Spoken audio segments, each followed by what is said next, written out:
ஓம் முருகா போற்றி, கந்தா போற்றி, கடம்பா போற்றி, கதிர்வேலா போற்றி. அறுபடை வீடு கொண்ட முருகப்பெருமானே போற்றி போற்றி. பழனி முருகன் வந்துள்ளேன், சவால் விட்டு சொல்கிறேன். இதை பார்த்த 1 மணி நேரத்தில் நல்ல செய்தி உன்னை தேடி வரும் என் செல்லமே. வாழ்க்கையில் ஜெயித்திட வேண்டுமென்றால் உழைப்புகளும் உனக்கான முயற்சிகளும் மிக மிக அவசியம். நானும் உழைக்கிறேனே, முயற்சித்து செய்து கொண்டுதான் இருக்கிறேன் என்கிறாய். பிறகு ஏன் வெற்றி என்னும் மகுடத்தை உன்னால் சூட்ட முடியவில்லை?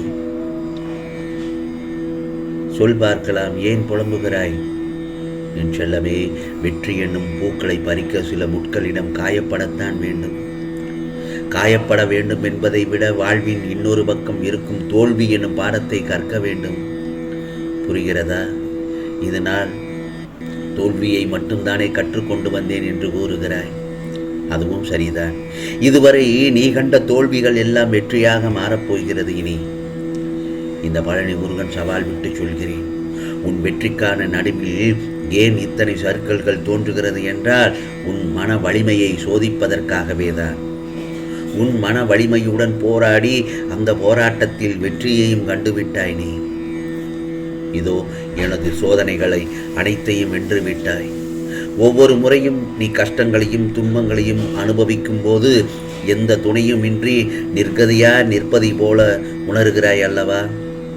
முருகா, எனக்கு யாருமே இல்லை, நடுவில் எந்த துணையும் இல்லாமல் நிர்கதியாய் நிற்கிறேன் என்ற எண்ணத்தை மறந்து 1 நிமிடம் கண்ணை மூடி எதையும் யோசிக்காமல் சாந்தமாக மாறி அமைதியான சூழலை உனக்குள்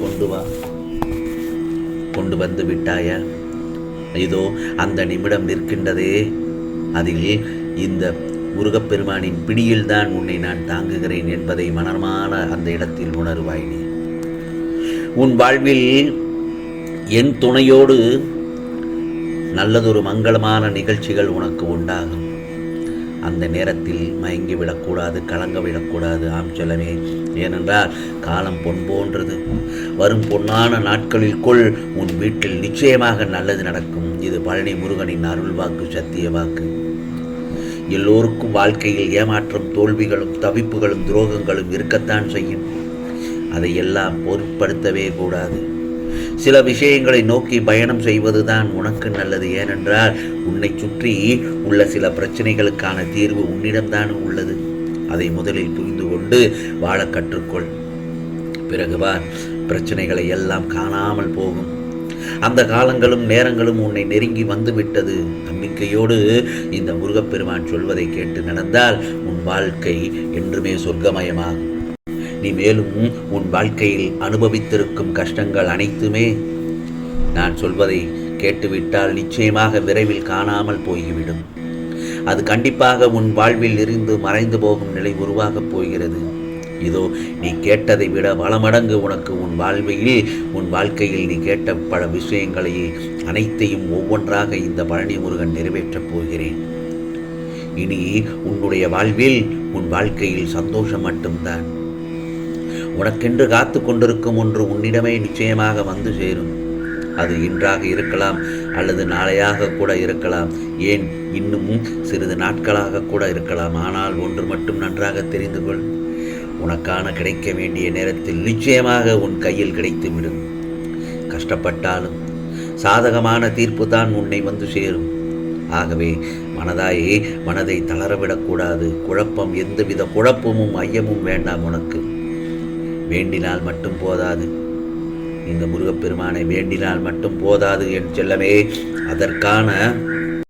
அதற்கான முயற்சிகளும் நீ எடுக்க வேண்டும். ஏனென்றால் மாயை என்னும் கர்ம வினையால் சூழும்போது என் மனம் கலங்குகிறது. கவலைப்படாதே. உனக்காக, உன் வாழ்க்கைக்காக எந்த ஒரு எல்லை வரைக்கும் இந்த முருகப்பெருமான் கடந்து செல்வேன். புத்துணர்வுடன் வாழச் செய்யும் காரியங்களை பிடித்து மகிழ்ச்சியோடு செய்ய கற்றுக்கொள். நிச்சயமாக அதற்கான பலன்கள் உன்னை தேடி வரும். யாம் இருக்க பயமேன், வேல் உண்டு வினை இல்லை. முருகா, பழனி முருகனுக்கு அரோகரா என்று என் நாமத்தை சொல்லிக்கொண்டே இரு. அப்படி சென்றால் உன் வழி என் வழி என்பதால் நிச்சயமாக நான் எல்லாவற்றையும் சரி செய்து விடுவேன். இனி உன் வாழ்வில் நீ நன்றாக இருப்பாய். நீதி கிடைக்கும் என்று எண்ணி நீ என்னை நம்பி நாடி வந்துள்ளாய் அல்லவா? அப்படி இருக்கும் பட்சத்தில் நினைத்தது நடக்க கொஞ்சம் காலதாமதமாகுவதால் நீ அந்த இடத்தில் தடுமாறுகிறாய். உன் தடுமாற்றத்தால் அலைக்கழித்து உன் மனதை ஒருநிலைப்படுத்தாமல் உழட்டுகிறாய். கலங்க வேண்டாம். இப்போது தருவதற்கு நானும் பெறுவதற்கு நீயுமாக தயாராக இரு. உன் மனதை என் மீது திருப்பு. உன் அனைத்து வேலைகளையும் இந்த முருகப்பெருமான் நான் சரி செய்து விடுவேன். நிச்சயமாக நீ வெகு நாட்களாக எந்த செய்திக்காக காத்து கொண்டிருந்தாயோ அந்த செய்தி உனக்கு வந்து சேர்ந்து உன் மனதை குளிரப் செய்யப் போகிறது. வெகு அருகில் உனக்கான நல்ல செய்திகள் எல்லாம் இதோ வரப்போகிறது. நான் உண்மையாகத்தான் இருக்கிறேன் முருகா. ஆனாலும் பல சோதனைகள் என்னை சுற்றி நடந்து கொண்டே இருக்கிறது. இதற்கு தீர்வு என்னதான் என்று என்னிடம் கேட்டுக்கொண்டே இருக்கிறாய், புலம்பிக் கொண்டே இருக்கிறாய். கவலை வேண்டாம். உன்னுடைய உண்மை தன்மை எனக்கு புரியாமல் இல்லை. நீ எதையெல்லாம் நினைத்து கலங்கி கொண்டிருந்தாயோ அதில் உனக்கான நல்ல செய்திதான் தரப்போகிறேன். சில நேரங்களில் உண்மையாக இருந்தால் பல சோதனைகள் வரத்தான் செய்யும். புரிகிறதா? சில நேரங்களில் உண்மையாக நீ இருந்தால் பல சோதனைகளை நீ எதிர்கொள்ளத்தான் வேண்டும். ஆகவே நீ எதை பற்றியும் கவலைப்படாதே. ஏனென்றால் உன் அருகில் இருப்பது இந்த பழனி முருகன் தான். ஆம் செல்லமே, கவலைகளை எல்லாம் விட்டுவிடு. நான் தானே உன் அருகிலும் உனக்குள்ளேயே இருந்து உனக்கான காரியத்தை செய்யப் போகிறேன். நீ எந்த செய்தி நம் காதுக்குள் வந்து சேராதோ என்று காத்திருந்தாயோ அந்த நல்லதொரு செய்தி எல்லாம் இனி ஒவ்வொன்றாக நீ கேட்கப் போகிறாய். ஆம் செல்லமே, உனக்கான நல்ல செய்தியோடு தான் உன்னை சந்திக்க வருகிறேன். போராட்டம் என போராட்டத்திலேயே வாழ்க்கையை சரிந்து விடுமோ என்று நீ பதைபதைத்துக் கொண்டிருக்கிறாய். நீ எதை பற்றியும் நினைக்காமல் உன் கடமைகளை செய்து கொண்டே இரு. கஷ்டத்தை பெரிதாக நினைத்து கொள்ளாமல் எதையும் எளிதாக கடந்து விடுவோம் என்ற நம்பிக்கை மட்டும் வைத்துப்பார். நிச்சயமாக உனக்கான வெற்றியும் திருப்பங்களும் நல்லதொரு நிலைமையை நிச்சயமாக உன்னை தேடி வரும். உன் சோதனையை ஒருபோதும் உன்னை மூழ்கடிக்கும் அளவிற்கு இந்த முருகப்பெருமான் உன்னை விட்டுவிட மாட்டேன். சோதனை என்று நீ இப்போது இருக்கும் நிம்மதியை இழந்து விடாதே. ஏனென்றால் எல்லோருடைய வாழ்விலும் சோதனை வருவது இயல்புதானே. அந்த சோதனையை கடந்து வருவது தானே வாழ்க்கை. இப்போது உன் வெற்றியை நோக்கி நகர்ந்து கொண்டிருக்கிறாய். இந்த பழனி முருகன் சவால் விட்டு சொல்லி இருக்கிறேன் அல்லவா? நிச்சயமாக நீ எந்த கஷ்டத்தையும் நீ நிரந்தரம் இல்லாமல் கடந்து விடுவாய். எதை பற்றியும் நீ நினைத்து கவலைப்பட தேவையே இல்லை. நிச்சயமாக உனக்கானதெல்லாம் நல்லது நடக்கும். நல்லது மட்டுமே நடக்கும். அதுவும் நன்மையாகவே நடக்கும். ஓம் முருகா சரணம். ஓம் முருகா சரணம். ஓம் முருகா சரணம்.